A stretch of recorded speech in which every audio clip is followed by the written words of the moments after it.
Good afternoon, everybody. Welcome to RedMenace TV here on Proview Networks. Leroy Lucero along with the great one, Michael Carlisle. Hey, Michael, how are you? I am well. Interesting week, I guess, in the world of Lobo sports, at least. Lobo basketball starts this weekend.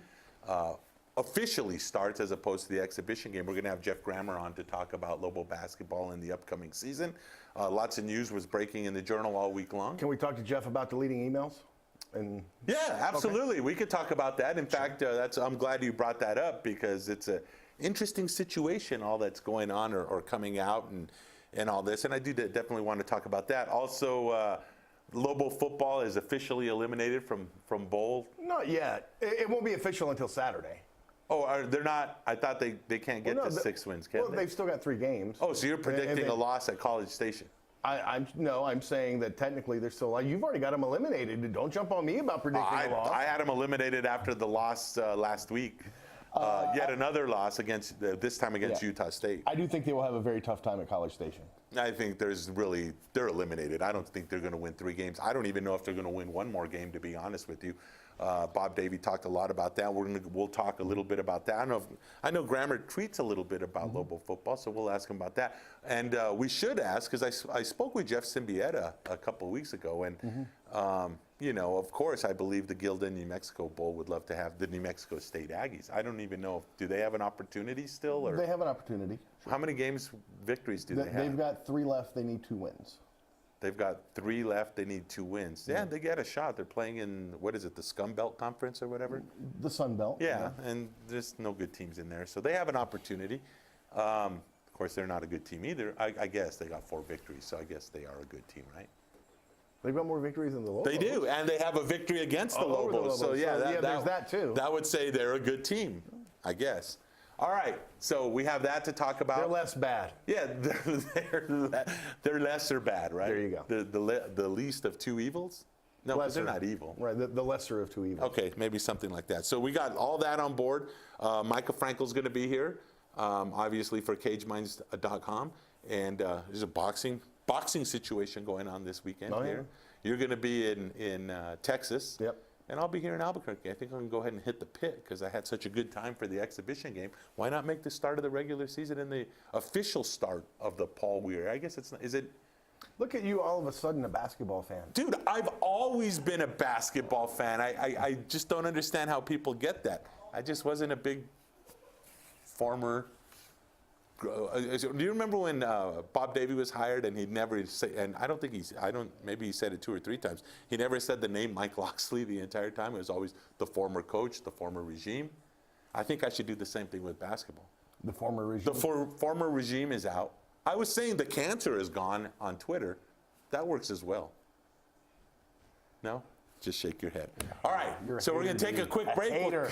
I'm not a hater. You're a hater. I'm a realist. I'm like the, I don't want to say the Donna Brazil of Lobo sports because I wasn't really involved with everything that was going on there. But I just call it the way I see it. That's the way I like to say, call it the way I see it. We're going to take a quick break, and we'll be seeing Micah Frankel. I said it right. Say his name right. Micah Frankel. Micah Frankel. I got this. Yeah. Coming up after the break, Micah Frankel, CageMinds.com, joins us here on RedMenace TV on Proview Networks.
Welcome to the place where we talk about people getting punched in the face. This is Caged Minds. I'm Micah Frankel, and this week joining me, my guest is Ben Acosta. How you doing, sir? Great, sir. Thank you very much for having me.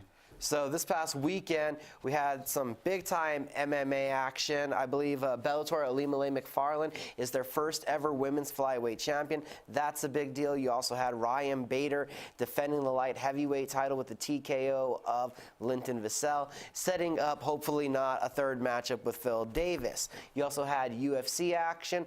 3 titles on the line. I thought we'd have 3 in stills, but we have 3 new world champions. Georges St. Pierre making a bigger claim to being the greatest fighter of all time, from being somebody that does compete. What are your thoughts about watching a performance like what GSP did on Saturday night? Super impressed. I've always been a big GSP fan.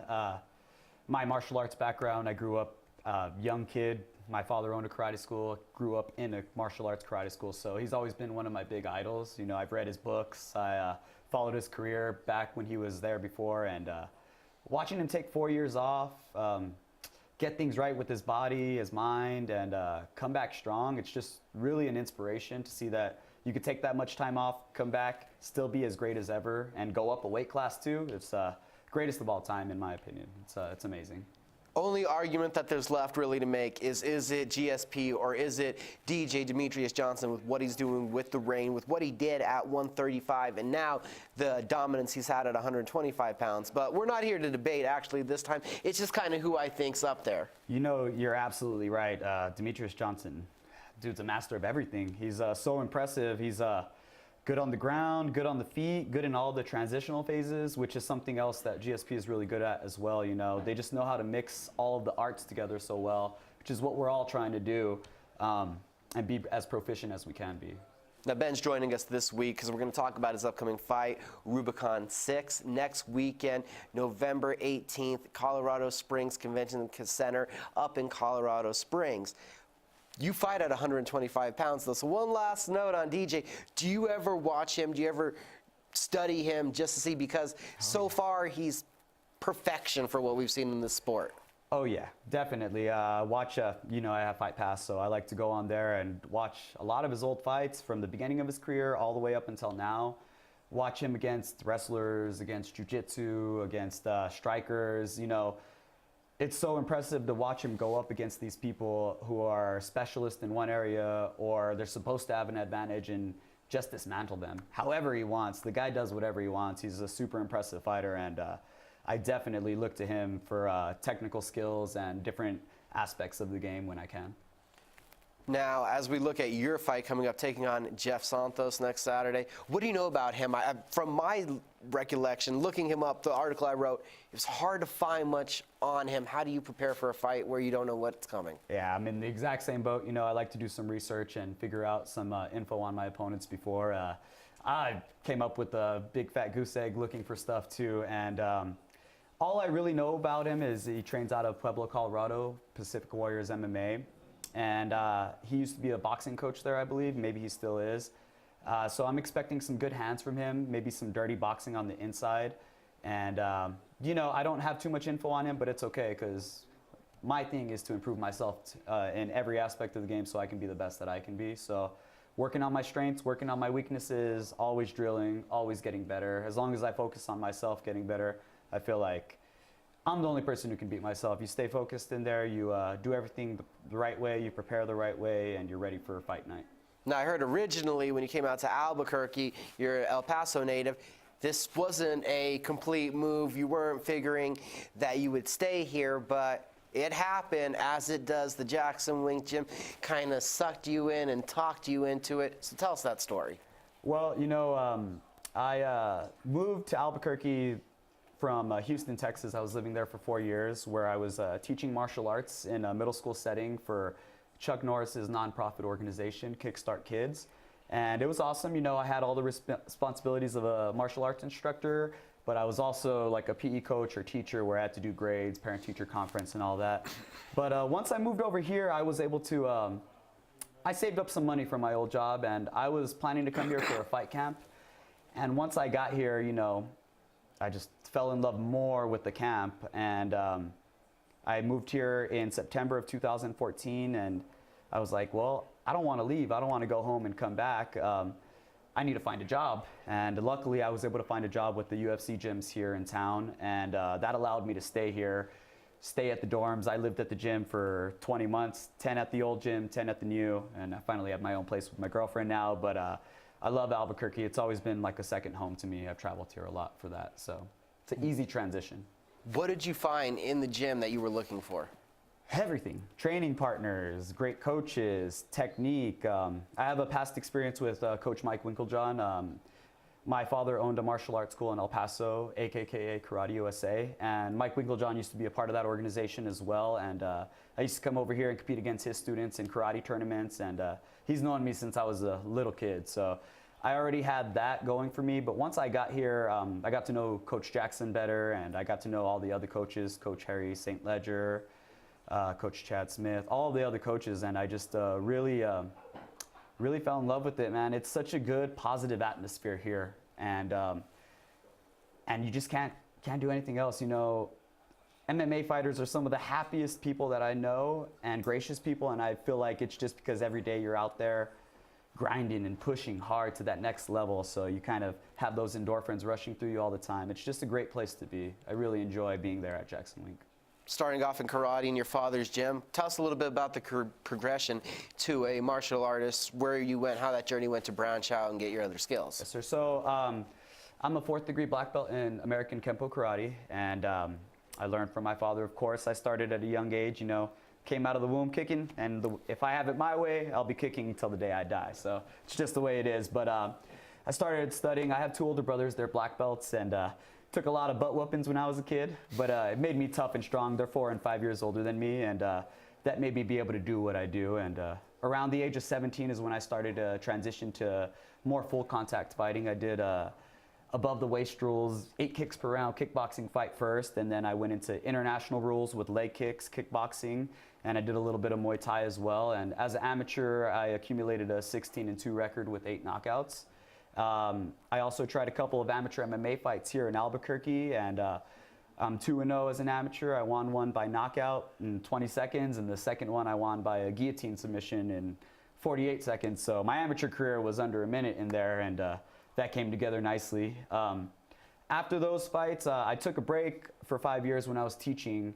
I was always training and learning, but I wasn't in a fight camp. I wasn't training MMA style. I was still doing a lot more of the traditional martial arts, working with the students. And I had that itch. I missed fighting. I love it. I'm passionate about teaching. I really love to help people grow and progress. But my fire inside was burning, and it was time for me to get back to fighting myself. So got back to that grind, came over here, started grinding again, getting my butt kicked. You know, get your butt kicked a little less every day as you get better. And there's just always amazing people there to fight. So that's how I ended up here where I'm at.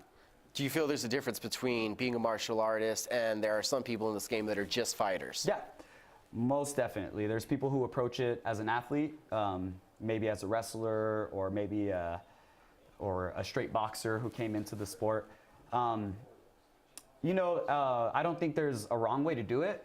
Just for me personally, I think as a martial artist, always constantly trying to improve yourself, not only physically, but mentally and spiritually through the martial arts. I just feel like it's the right way for me to do it. The discipline, respect, and integrity that I learned coming up, all the values of martial arts really helped me today. And I've been a martial artist, and I live my life as a martial artist. I'm not only a fighter when I step in there. I'm not only a martial artist when I'm competing. My life is lived as a martial artist all day, every day. With that mentality, what kind of mindset do you take into the competitive atmosphere when the door closes in the cage and it's go time? It's just me and him. It's just time for me to go out there and do what I know I'm capable of doing. All of the training, my whole life worth, goes into that moment. And, you know, there's those nerves, there's that anxious energy. You're just ready to let it out. But, you know, I try to stay focused, keep my mind calm but sharp so that I can be ready to attack and do everything that I need to. Now, when you go up to Colorado Springs, not going by yourself, got a plethora of teammates that are also going to be on the card. Flavian Pilgrim, who, excuse me, who we've had here on the show before. We got Cole Griego. Make sure to go to cageminds.com and check out this week's podcast. He joined me there. Slade Ring, what does that do in training and then on the weight cutting, weigh-in, fight night process, having these familiar faces around? It's just always nice to have some of your crew with you. You know what I mean? It's always nice. You take a group up, you have a good, fun atmosphere. You know that these other fighters are going through what you're going through as far as the weight cut. You know that they have the same nerves. We're thinking, we're ready for our fights. It's always easier when you have a few people there with you by your side versus if you're just going in solo. But, you know, I'm excited to go out there. In my mind, let's go out there, boys. Let's go get 4 victories. Let's go show them what Jackson Wink's all about in Colorado and come back home happy. Having done this in such a young age, I figure all that experience has built a composure that you have when it's fight time. Yes, sir. Yeah, most definitely. Being in the fire, being used to people punching and kicking at you, being used to a long, long competitive streak of karate tournaments as a kid, leading into those amateur kickboxing, Muay Thai, and MMA fights. All of that competition stays within you, and when I'm there, it's not so nerve-wracking. I know I've been there before, so it's really a good thing because I'm able to just put my focus in there and know I've been here before, I'm ready to go. Let's go out here and get this win. How do you describe yourself as a fighter? Explosive, exciting. You know, my nickname is Lightning.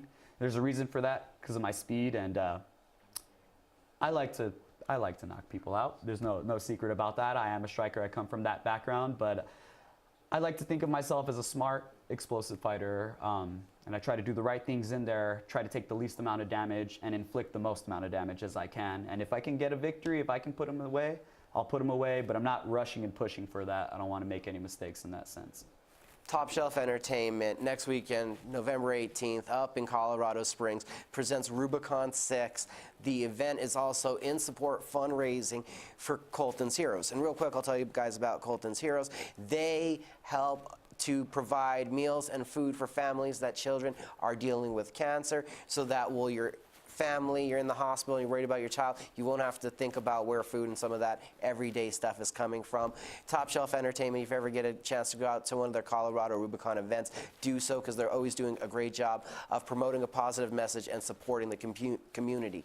Now, so this weekend, guys, to get out and see some local action, come on down to the Manuel Lujan building on the Expo New Mexico grounds. Legacy Boxing Promotions presents Battle for the Brave, a stacked card, 2 undefeated prospects in the main event, not to mention a bunch of Albuquerque studs lining out the undercard. Also this weekend, MMA-wise, on Access TV, Friday night, you have LFA 27. Bellator is on Spike TV from Ireland on Friday night. And then Saturday, the UFC FS1 Norfolk, Virginia. Ben's got a couple of teammates on the card. Diego Sanchez meets Matt Brown in the co-main event, and John Dodson meets Marlon Moraes on the FS1 feature prelim. Also, a former Jackson Wink trained fighter, Andre Arlovsky, is also on the main card. There'll be more Red Menace TV in just a moment. When I train for American Ninja Warrior, Cool. I schedule regular workouts to stay Thank in you. shape. To keep my car in Ninja Tough shape, I head to a Napa Auto Care Center for regular maintenance and genuine Napa auto parts, like brakes and batteries. I trust my Napa Auto Care Center for quality parts and quality service. And with the 24-month, 24,000-mile nationwide warranty, I drive away with peace of mind every time. Visit AutoCareNM.com to find a location near you. Car Crafters, proud supporter of Proview Sports Network. Are you sure we're supposed to be doing this? Don't worry, I've watched him do it 1,000 times. Come on, what's the worst that can happen? No! Bad dog! Hi, welcome to Car Crafters. What happened? Don't worry, we'll make it like it never happened. Car Crafters, it's like it never happened. Well, I'm going to the frontier, walking to the cashier, order up a root beer and a #1. Cover it with green stuff. One scoop is not enough. Find a booth is real tough. Back by the Duke. Meet my family, meet my friends in the quirkiest restaurant I have ever been. All of Albuquerque's favorite spot. It's the Frontier Restaurant. The Frontier Restaurant is a proud supporter of Proview Sports Network. Don't sacrifice quality of flavor when you're in a hurry. Golden Pride offers ribs, fried chicken, green and red chili breakfast burritos, and Frontier Cinnabons. 4 great locations, or visit us online at goldenpride@abq.com. Golden Pride Barbecue Chicken and Ribs, proud supporter of Proview Sports Network. Looking for some exhilarating fun? It's at All Out Zone. All Out Zone showcases Nerf Dart tag games from team elimination battles to human versus zombies, pitting 2 teams against each other in fun, organized chaos with trained referees, music, and a full arsenal of Nerf blasters. You need team parties, birthday parties. We can customize the party to fit your needs. Visit us at the Coronado Mall. Give us a call, 505-444-6964. All Out Zone. Dave & Buster's is your destination for fun. Eat delicious chef-crafted food. Try sizzling favorites and new creations from our talented chefs. Drink the coolest cocktail creations. Play the hottest new games to win awesome prizes. And watch all the games in the best sports bar ever. Only at Dave & Buster's. Terry Cosper Insurance Agency is a proud partner with Proview Networks and a proud supporter of New Mexico High School athletics. Terry's been a local farmer's agent for over 20 years for auto, home, life, and business insurance. Just like high school sports are important, so are teen drivers. For more information, call Terry or one of his licensed staff members at 898-5556. Quotes are available for you. Gecko's Bar and Tapas, a proud supporter of Proview Networks. It's been a fan favorite spot for food lovers and sports fans. With not one, but 2 great locations, including outdoor patio, an atmosphere you won't want to miss. Gecko's, off Academy and in Nob Hill.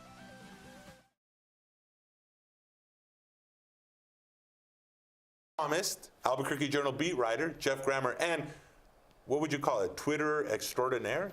I wouldn't call it that. Why not? I think you do a great job on Twitter. Twitter addict, maybe. I don't know if it's any good. But. Yeah, you got some good stuff on there. I mean, I noticed you Twitter about not only your beat, the basketball beat, but I've also, obviously, the baseball. We know all about the taco race. And then I even see you doing football stuff. Sometimes. I do football sometimes. From afar. From afar. Is it fair to call you a taco aficionado? Yeah, I think that's fair. More taco aficionado than Twitter aficionado. Fair enough. Like real tacos or just the running taco? Both. Okay, good. There's no problem there. I mean, love the tacos. Hey, we want to bring you in because basketball season, well, it's not regular season, but it officially starts. Yeah. This Friday is a game night, week, yeah. right? Local basketball game week. It's here. So you've been here, what, 3 years now or 4? Oh, I've been here 5 now. Oh, my goodness, 5 years. 4 Craig Neal years, 1 Steve Alford year. Now year 1 of the Paul Weir era. Wow, I didn't even know it was 5. I thought I keep forgetting that. What's his name?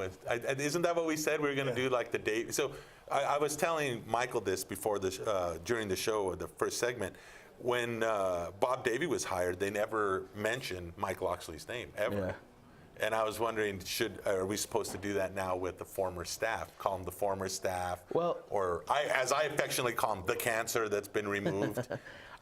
First of all, there's one member of the former staff still on staff now, so they don't refer to the former staff in derogatory terms.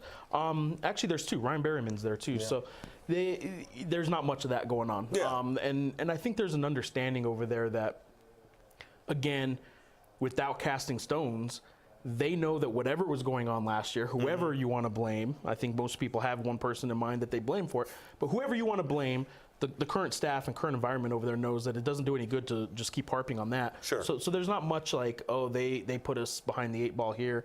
That happens a lot when there's coaching changes. Usually when there's a coaching change, it's because, you know, somebody didn't do well and moved on and left the program in a bad spot. They're not dwelling on that here because they just know it doesn't do any good to keep talking about it. Sure. They do want a new energy. Paul Weir's into that kind of stuff. He believes in energy and karma and those kind of things, and harping on the negative, which, you know, he's had a lot of talks with me about the coverage we do with the athletic department and stuff like that. And he has this mentality that at some point this cloud has to be lifted off of the athletics department to move on and to get a new energy. Well, I think for a lot of fans, more than anything, it was a culture of Lobo basketball that needed to change. Has that changed so far under Paul Weir? Yeah, probably as much as it can to this point. It would be silly. Some fans are really optimistic, and as you guys know, Lobo fans sometimes jump on, you know, this is the year.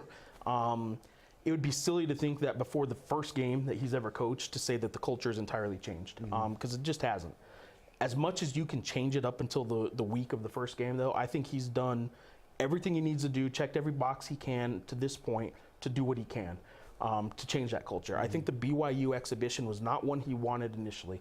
He did not want the public to see. Now, practices are open. He lets media go, so it wasn't like entirely closed. But he did not want the public. He didn't think his team was going to be ready for public consumption until November 11th, until Saturday night against a really outmatched Northern New Mexico team. He had a plan in place to get him ready for that night. When the exhibition happened, he couldn't turn down BYU coming to the pit. He couldn't turn down charity, a charity exhibition. So that was ahead of schedule. He ultimately didn't want to do that from a basketball standpoint, but couldn't turn it down. But I think what kind of the unintended consequence of what happened that night was the fans that were there, and I was surprised it was announced at 4,900. I honestly thought it was more than that, and I'm usually not the one. And I thought there was less, but you that's thought there were me. less? Okay, Yeah. I thought, well, okay, let me ask you this. Regardless of how many were there, the energy of that group? I mean, I told Michael Carlisle, I said it last week on the show, this is the most excitement I can remember watching a Lobo basketball team since Norm Ellenberger. Right, and I think that what that night did, even though ultimately it's hard to give him too much credit. Like, you can't give Weir credit for this because he didn't want this. Right. He just knew he couldn't turn it down. So what happened that night is the fans who came, they'll be back. Oh, yeah. And I think there's still a lot of fans who decided, not just last year, maybe over the last couple of years, for whatever reason, maybe cost, maybe they just weren't interested in basketball anymore, they decided to quit coming. And they may not come back.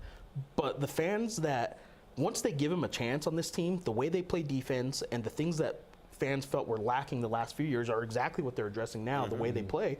So I think once a fan sees them, they'll be back. But I don't think attendance is going to be good at the beginning of the season. Whereas attendance dropped towards the end of the season the last few years and started getting worse and worse, I do think this year it'll build and build because the fans will slowly come back, and once they see the product, they'll appreciate how they're playing and they'll appreciate what they're trying to do. So I think the fans will actually slowly come back. But early in the year, I don't expect attendance to be too high. I think now this was my thoughts, and I don't know. I don't know if this team's as talented as it's been the past 10 years. I mean, let's just be honest. I don't think the talent is there, but I think they can overcome that lack of talent with that defense. And I think as far as fans, the ones that get there, that the frenetic way that they play, the hands moving and jumping and bodies in, bodies out, and it's just that constant everything. The fans that do show up will become rabid quickly. Yeah, and I think that will spread. And I know I'm a fan, and when Norm Ellenberger was here, I was a little boy, but there was that energy that I could kind of see that's really been missing for decades. I think that it's a little gimmicky, frankly, what they're doing, but I think it's a kind of gimmicky. I say gimmicky only in that it's really unique. It's not like off the wall, they're inventing something new gimmicky, but it's gimmicky in its uniqueness that there's not a lot of teams doing what they're doing. They are going to press like West Virginia. West Virginia right now is the only team in the country doing what they're doing. The Lobos aren't as talented as West Virginia. They got some really good players there, but they're playing in a style that a fan base can get behind, and it's gonna give them a shot. We're doing some team by team previews, building up to the season, and I just got done listening to my interview with Eric Musselman this morning because tomorrow we have the Nevada preview. He said in his first 2 years when teams and other around the conference and media just didn't really know what to expect yet, you could still sneak up on some teams in that time because they are overlooking you. And if you have your team ready, you'll win games you probably shouldn't win otherwise, because in those first couple years of a new coach, teams still kind of overlook you. That's an opportunity the Lobos are going to have this year. They also don't have San Diego State on the road this year, and they don't have Nevada coming here, the top 2 preseason teams. So some things line up where I think I would be shocked. It's safe to say I'd be shocked if the Lobos actually finished 9th, which is where they were picked in the preseason poll. Where'd you pick them? I'm sorry. I picked them 7th, so a couple notches higher. Gotcha. You're but negative. Not a ton of respect at 7th either in an 11-team league. Yeah. Go ahead. Now, are they deep enough to press an entire game like a West Virginia? I'll answer this with a caveat. Yes, they're deep enough because they're going to do it. They're deep enough in that they have the actual bodies. Ideally, some of the guys that might be at the end of that rotation that are going to be playing probably wouldn't be playing in an ideal situation. He's going to use them anyway, though. So if you say, are they deep enough in that, are they going to do it with the bodies? Yeah, they're going to do it. I don't know that some of those guys at the end of the bench would be ideally playing as many minutes as they will be playing. All right, another question for you, and this maybe is a little bit out of your realm of expertise. You say it's a fun team to watch. Everybody who I've talked to who went to the BYU game was totally impressed with the team, the atmosphere, all the energy. And you say, all right, when people see them, they want to come back. But with the amount of fans you've lost over the last couple of years, how do you get fans back? Yeah, and that's sort of the problem they're facing right now is I do believe that for the most part, when the fans give them another chance, the ones that left, give them a chance. If they truly left because of effort or defense, if that's truly why they left, they'll see it in this team and they'll come back. If they left for other reasons, there's not much you can do about that. But how do you get them back? I've had this conversation with Paul Weir. They don't know. I mean, you can market like crazy. Right. You can put billboards up. You can go around asking people to come back. You can go to Johnson Gym and have a free scrimmage for students. And there's no way to know exactly how to get fans back into the under the umbrella, under the tent. And they don't know yet how they're going to do that. But what they're going to try is to still cater to that student section. They know that those are guys that are going to be guys and girls that are going to be graduating in the next couple of years, and then they will be the consumers. So they do want to cater to the students a little more. They're going to keep trying that, even though so far it hasn't been that successful. And I think what they're also going to do is Paul Weir still, even though the season has started, he's still going to lunches all the time. He's still handshaking as much as he can like he's running for mayor. Right. He's still doing things right now that hopefully will gain 1 or 2 fans back at a time. That's not how you fill a 15,000 seat arena, 1 or 2 fans at a time, but it's the only thing he knows how to do right now is do that, because at New Mexico State he had to do that. The Marvin Menzies, 9-year Marvin Menzies era was a success. They went to NCAA tournaments. They did a lot of good things. The fans quit going there too. And then in Paul Weir's first year, the attendance went up because he went on campus. He tried to get the students back. He went to every meeting he could around town and shook hands as much as he could. He's trying that here. Now, it only got a few hundred fans back maybe at the New Mexico State games, but you got to start somewhere, and that's what he's trying to do. Well, and there's a much larger draw. I think for me personally, one of the best things that I see Coach Weir doing is taking advantage of social media. Now, granted, social media, and we talked a little bit about this off the air, but I think that reaching out and making people feel desired and valued. Well, and accessibility is nice too. Sure. Fans getting to know these people as people, as opposed to just the Lobo coach and the Lobo player. Like getting to know that, like Ja'Kai Simmons has a twin sister and Ja'Kai Simmons apparently is great at piano. He's a great piano player. Little things like that, when you get to know the people and you're attached to them, there's a reason family and friends go to all these high school games to see their, someone they know. You want some familiarity with that people. At the college level, for so long in Albuquerque, it was just about the Lobos, but you never really knew the personalities other than what you saw on the court. You see a fiery guy on the court, you see, the team leader on the court, you see those kind of things, but the personalities, I don't think they've done a great job of letting, pulling the curtain back a little bit to get to know these people. I think they're going to do that now under Paul Weir. And ultimately, and it's always the same, I don't care what sport, I don't care what school, ultimately you got to win. Yeah, and again, I've told them, I said, look, you're still pretty popular around town because you haven't lost a game yet, but you better make sure you don't lose too many of those, especially early on. And they have an opportunity. It's interesting, their first 7 games of the season, first 7 days of the season, they have 3 games. Now Northern, if they struggle against Northern, they got troubles. Next Tuesday, they got another game. They should be okay with that. But next Friday night, right off the bat, they got one of the, depending how you want to spin things, it's one of the biggest games of the season because it's Paul Weir returning to the Pan Am Center against the excuse me, the coach that replaced him, some of his former players, New Mexico State had a better starting place than UNM did. They should be better. People consider them a better team. New Mexico has a chance to go down there and really set the Paul Weir era off with a big message if they can go down to Las Cruces next Friday and win. And they can. I mean, New Mexico State just scrimmaged on Sunday. They scrimmaged Texas Tech and lost 84-54. Okay. So you lose by 30 points to Texas Tech, who's a good team, but they're not ranked. Like, you have some problems at New Mexico State. They're going through a transition too. So that's going to be a big game next Friday night in Las Cruces. Now, does Lear get a little leeway with the fans, you think, if the fans see the effort, they see the change from what they haven't liked the last couple of years? Because, I mean, honestly, they were picked to finish 9th. You said you had them picked to finish 7th. Yeah. Negative. Negative. Yeah, it's probably not going to be that successful of a year, wins and losses. But with him being the new guy, with him changing the culture, if the fans can see that, do you think he gets a little leeway this year? 1 year. Yeah, I do think he gets a year. He already has some talent next year too, and it's good. You want the talent. You want to recruit the talent. He's got 2 transfers sitting out that they're going to be key pieces. He's got a guy who's going to sign this weekend, a 4-star point guard, Drew Drennan, who's going to be a part of next year's team. He's got pieces to make next year's team really good. The problem with that is you get that 1 year and then you don't have any expectation next year of you're still building. You better be back next year. And so I do think he gets that 1 year as long as they're close games. The problem with this style too, though, and I think this is what they saw in some close scrimmages and against BYU, they shot 17%. They're in shape. They're running like crazy. They're pressing. They're in good shape, but their bodies never before in their life have had to shoot while running that much. Right. And I'm not just talking about running down the court and you're off balance. Like, your body just isn't used to doing the same form that they've been doing their entire life. They have good shooters on this team, but these are good shooters that have never shot that fatigued. Right. That have never been that fatigued. So their shooting hasn't been good early. As long as that comes around, if they do take that next step and they can shoot again while running like this, I think they're going to be okay.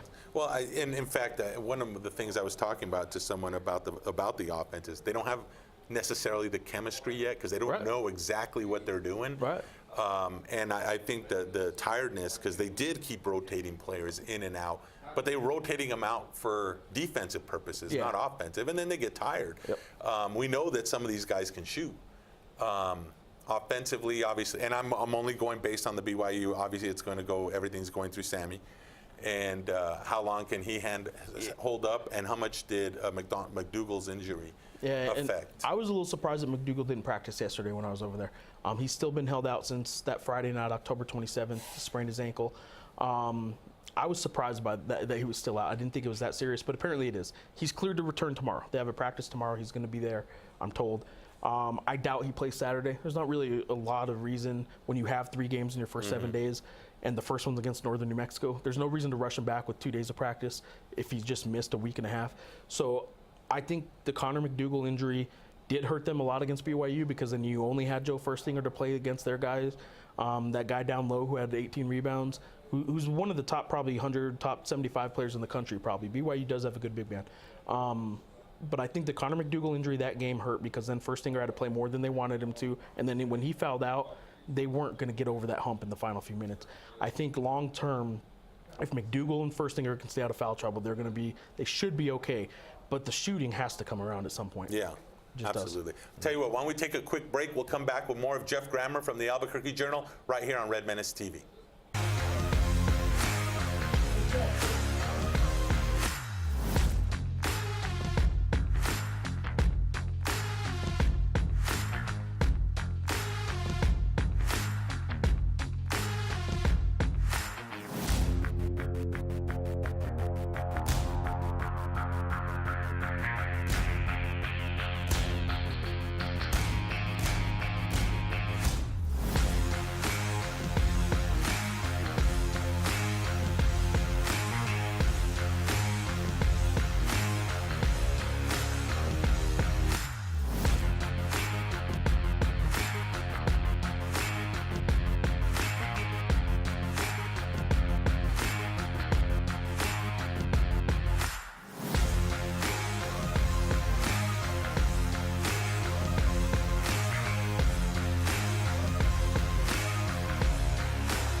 Locally loved restaurants like Farina Pizzeria, Farina Alto, and the Artichoke Cafe are the perfect venue for your next event. Farina Alto has traditional Italian food plus handcrafted cocktails in a beautiful Northeast Heights location. Farina Pizzeria with a downtown vibe, amazing affordable wines, and local beer. And the Artichoke Cafe has set the standard for casual fine dining since 1989. Visit our family of restaurants and see what fine dining is all about. Ladera Golf Course. Open in 1980, Ladera features a full 18 including spacious greens, a large driving range, roomy practice putting greens, and 4 large lakes. Surrounding Ladera, beautiful views of the Sandia Mountains to the east and volcanoes to the west. Ladera is a challenging city-owned course with the longest playing yardage of any other city courses. For weekend tee times and more information, call 505-836-4449. Is this my car? State Farm knows that for every one of those moments, This is ridiculous! there's one of these. Is this my car? What? This is ridiculous. This can't be happening! This can't be happening. Oh, it's happening, sweetheart. Oh, it's happening, sweetheart. Shut up. Shut up! That's why State Farm is there, with car insurance for when things go wrong, but also here with car loans to help life go right. State Farm. Talk to State Farm agent Marty Size or Michelle Rudolph in Albuquerque today. Don't forget, every Proview Network sporting event is on sale at our DVD store. Go to www.proviewNetworks.com to buy your DVD today. Sadie's is a proud supporter of New Mexico high school sports and athletics, and we here at Proview Networks would like to thank Sadie's for their continued support in helping us bring you all of your New Mexico high school sports coverage. When I train for American Ninja Warrior, I schedule regular workouts to stay in shape. To keep my car in Ninja Tough shape, I head to a Napa Auto Care Center for regular maintenance and genuine Napa auto parts. Like brakes and batteries. I trust my Napa Auto Care Center for quality parts and quality service. And with the 24-month, 24,000-mile nationwide warranty, I drive away with peace of mind every time. Visit AutoCareNM.com to find a location near you. Dave & Buster's is your destination for fun. Eat delicious chef-crafted food. Try sizzling favorites and new creations from our talented chefs.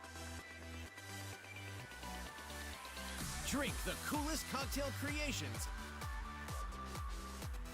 Play the hottest new games to win awesome prizes. And watch all the games in the best sports bar ever. Only at Dave & Buster's. Is this my car? State Farm knows that for every one of those moments, This is ridiculous! there's one of these. Is this my car? What? This is ridiculous. This can't be happening! This can't be happening. Oh, it's happening, sweetheart. Oh, it's happening, sweetheart. Shut up. Shut up! That's why State Farm is there, with car insurance for when things go wrong, but also here with car loans to help life go right. State Farm. Talk to State Farm agent Marty Size or Michelle Rudolph in Albuquerque today. Welcome back to RedMenace TV here on Proview Networks. Jeff Grammer of the Albuquerque Journal, Michael Carlisle, of course, of 610 D Sports Animal fame. #1 talk show in the whole city, right? Sports talk show? In the world, sure. In the world? You want to go to the world? Depends Well, on who's you ranking do them, travel right? a lot. I mean, you know, your College Station, Las Vegas, Hawaii. You were at beautiful Wyoming. Yeah. A couple of those not like the others, by the way. Yeah, I was going to say, Laramie's kind of like the place to be, isn't it? I love Laramie. If you're in Wyoming, yeah, Laramie's probably the place to be. And of course, we've had Jeff Grammer on. We talked a lot about Lobo basketball, or a lot. It depends on your perspective. Yeah. Other stuff coming up as well. Well, yeah, if you're talking Lobo athletics, you have to talk about the bad with the good, and of course what we know all about.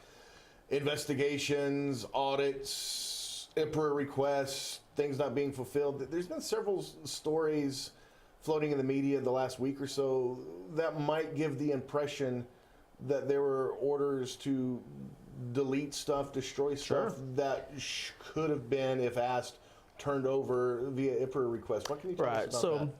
Obviously the big news at the athletic department is back in May, the Scotland story kind of started all this, and it was the 2015 Scotland golf trip, public money used to pay for, initially we were told, Paul Krebs, former athletic director, Cole McCamey, now, as we've learned today, now a former executive director of the Lobo Club, and Craig Neal, the former basketball coach.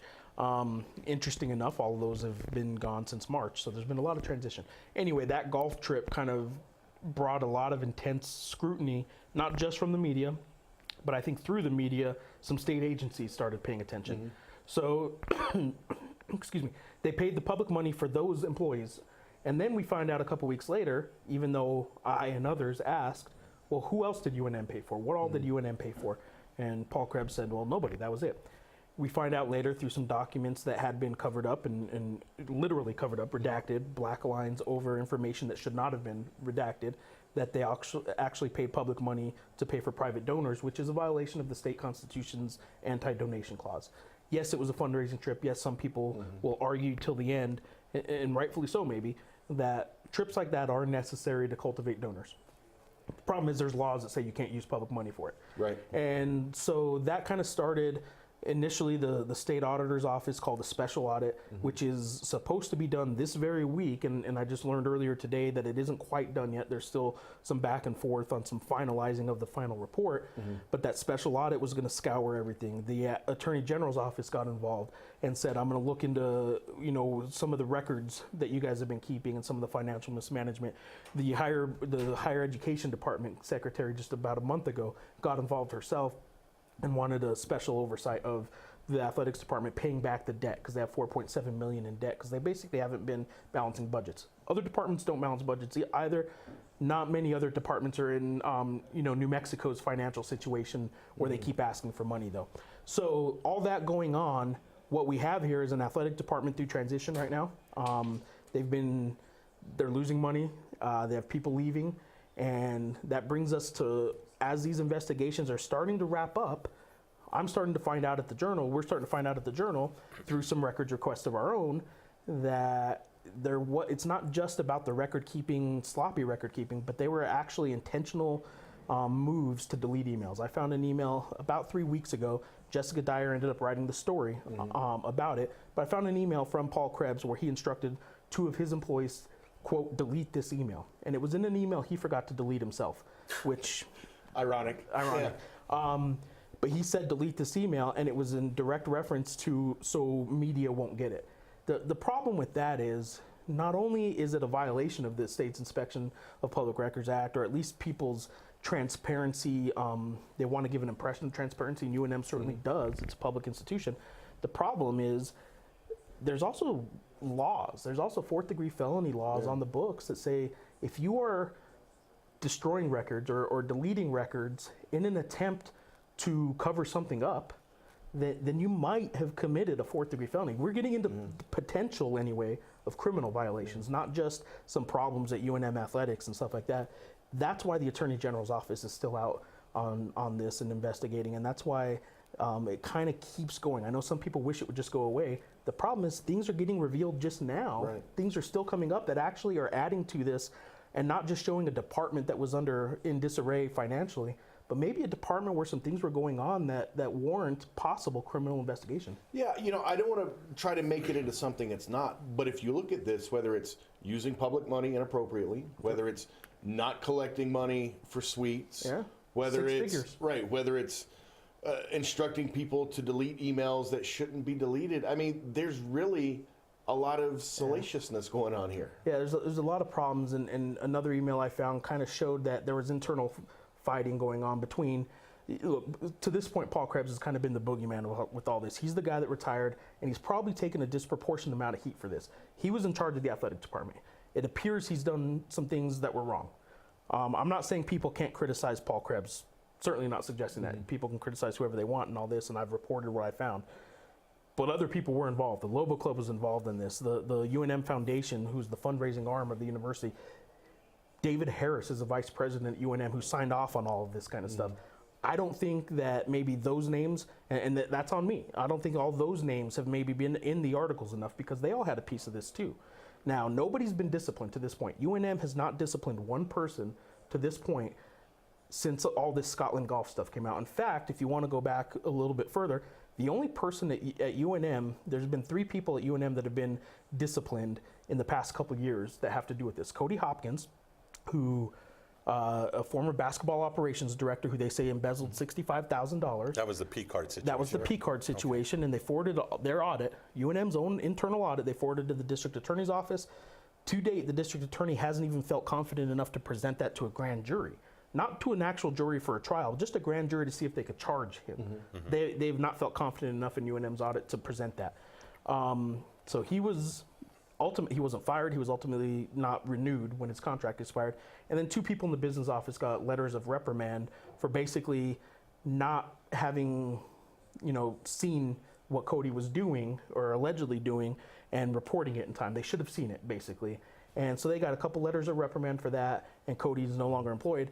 But since all this came up, all the stuff that's been covered in the last 6 months, not one letter of reprimand, not one form of discipline, not even a verbal sort of he or shouldn't have done that or anything like that. None of that's really happened at this point. And I think that has lent to the frustration of some people at UNM. I know there's faculty and staff that reach out to us frequently. I mean, I wouldn't say daily, but multiple times a week, we hear from somebody outside of athletics at UNM that just says, when is this going to stop? So my department's cutting classes. We're cutting curriculum because of this. How is athletics still doing this? I'm going to bring up a name that a lot of Lobo fans aren't going to like, but Daniel Libet, end of last year, first of this year, wrote a really fascinating piece on Cody Hopkins. Yeah. And in detailing Cody Hopkins' version of events, Hopkins alleged a disarray in the athletic department, especially as it came to money. And maybe at the time, to some, it seemed like, well, he's just making up his side of the story, trying to cover his own butt. But if you look at what's happened since, March, April, up till now, if you go back and read that piece on Cody Hopkins, a lot of things make a lot more sense now. There's a lot of warning signs and a lot of flags being raised by Cody Hopkins at the time that a lot of people wrote off as a guy trying to cover himself, cover his tracks. Again, I'll point out, Cody Hopkins is now, he's in charge of a prep school in Florida, or South Carolina rather, but he's on the beach in South Carolina, running a prep school, running their basketball team. He's moved on, he has another job, has not been charged, has not paid any money back, because UNM and their audit, as certain as they were about everything in this, showed a lone wolf kind of mentality. It was only Cody Hopkins. As certain as they were, that audit has not been anything that has compelled the district attorney's office to press charges. And think about this. This is a district attorney is an elected position.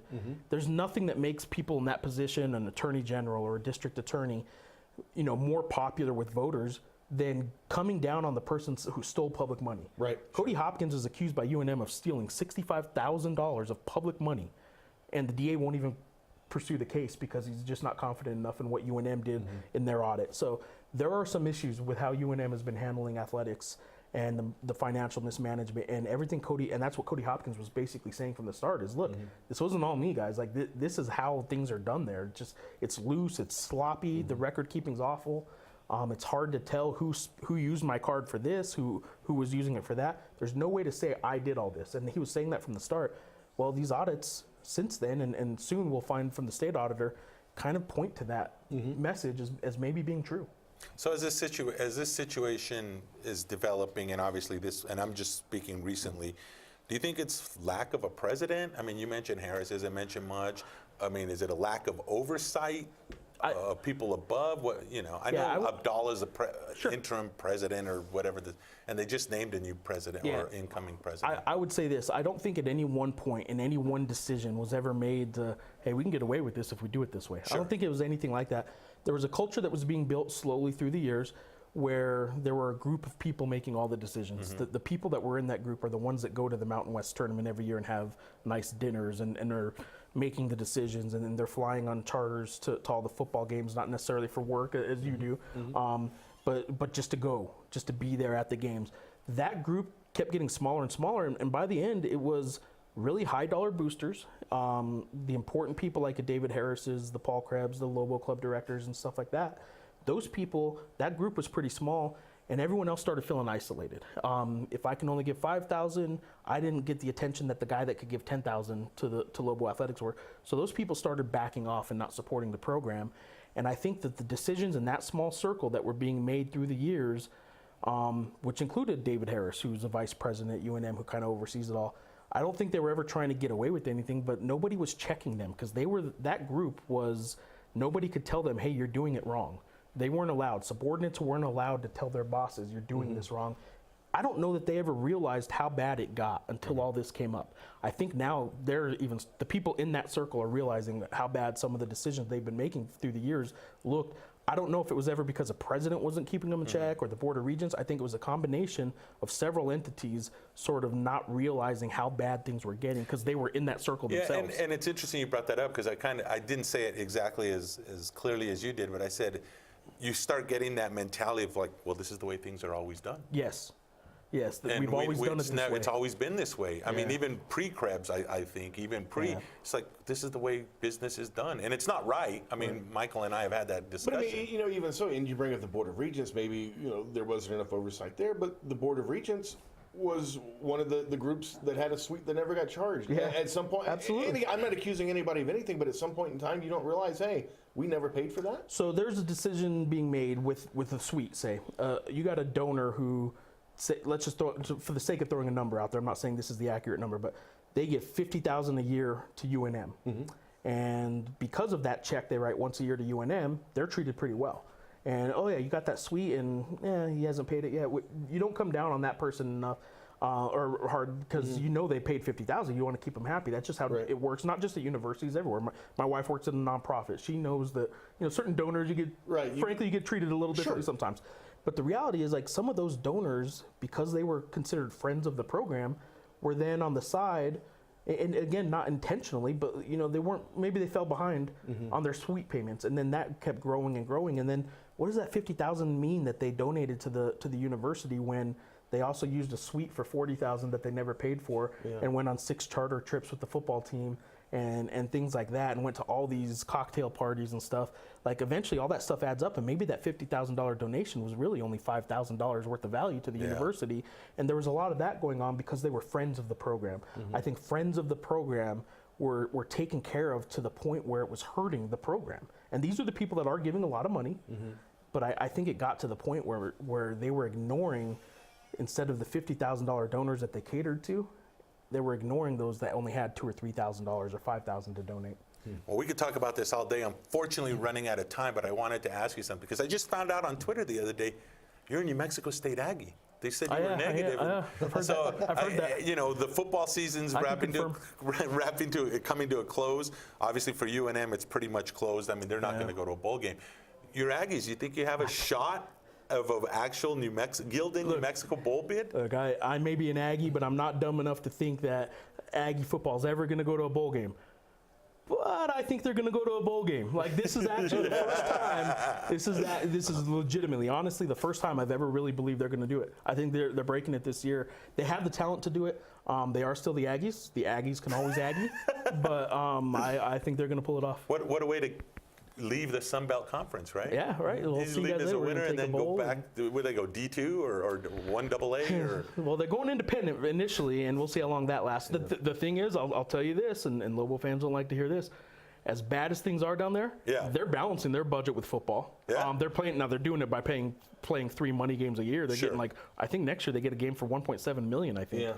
So they do 3 of those games a year. They're actually making money with their football program. Crazy. We ain't making it here. I'll tell you what, Jeff, thank you for being part of today's show. Thanks, it's guys. always a pleasure to have you on. We could talk forever. For Michael Carlisle, this is Leroy Lucero. We'll see you next week. God bless you all.